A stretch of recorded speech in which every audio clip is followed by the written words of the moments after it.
Hey, what's going on, guys? Welcome back. And in this video tutorial, I will be showing you another example on how to factor a polynomial by grouping.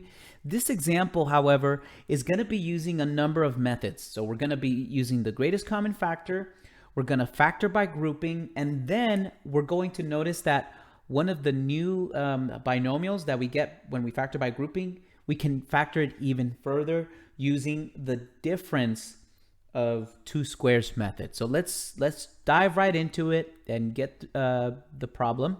So in this example, we have a polynomial that has 4 terms, which is the requirement if you want to use grouping. So we have 1, 2, 3, 4.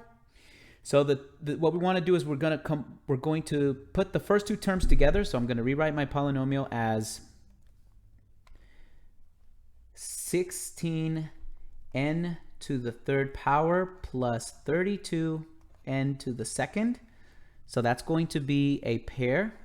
And then I'm going to keep the negative n inside the parentheses just so you guys can kind of see what I mean. So I'm going to put a plus parentheses negative n minus 2. And you'll see later on why I did that, and hopefully it makes sense. Okay. The next thing that I want to do is I want to find my GCF, or my greatest common factor, for both sets of pairs. So I want to find the GCF for the first pair of terms and then for the second pair of terms. So if I do, my first GCF is going to be 16n to the 2nd power, and the GCF for my second pair of terms is going to be -1. So I'm going to factor out that -1. So once I've done that, I'm going to rewrite my polynomial with the GCFs factored out, and I'm going to get 16n to the 2nd times n plus 2 times n plus 2, close parentheses. And since I factored out that -1, I'm going to put the -1 here. -1 minus 1 parentheses n plus 2. And I want to try to stay true to the color so that you guys can see the pattern. Okay. So as with the previous example in the other video, we're going to combine the GCFs together. So that's going to make a separate binomial. So we're going to have parentheses 16n squared minus 1, close parentheses, and I'm going to bring the n plus 2, and I'm just going to make it one binomial, which is going to be n plus 2. Okay, so once we get to this point, unlike the previous example, we can actually take the first binomial of our factored polynomial, we can factor it even further using the difference of two squares factor pattern.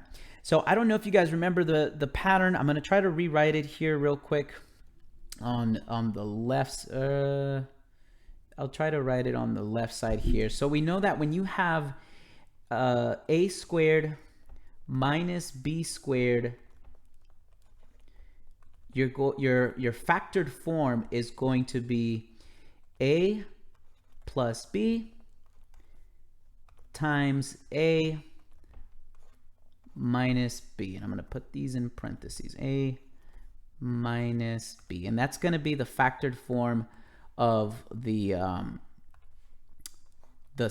difference of two squares. So the difference of two squares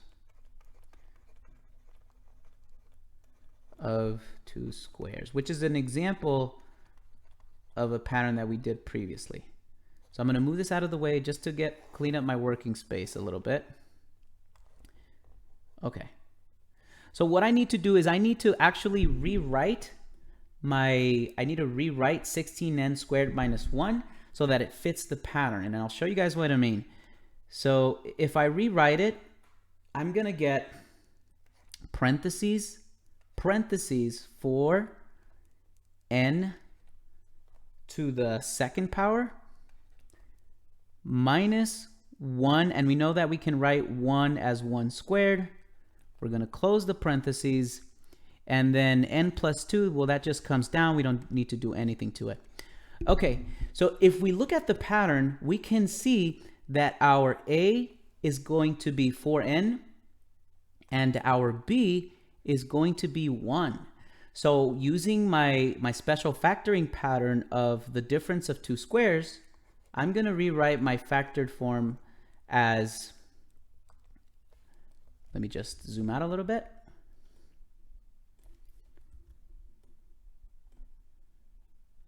Okay. So I'm going to rewrite my factored form as 4n plus 1, because that's my b, times 4n, so just following the pattern, minus 1, and then I'm going to bring down my n plus 2. I'm going to bring down my n plus 2. And when I get to this point, this is my final, this is as factored as it gets. We can't factor this any further. So what I'm going to do is I'm actually going to rewrite this in black so that we can write it as our final answer. So our final answer is going to be 4n plus 1 times 4n minus 1 times n plus 2. And that's going to be our final answer in factored form.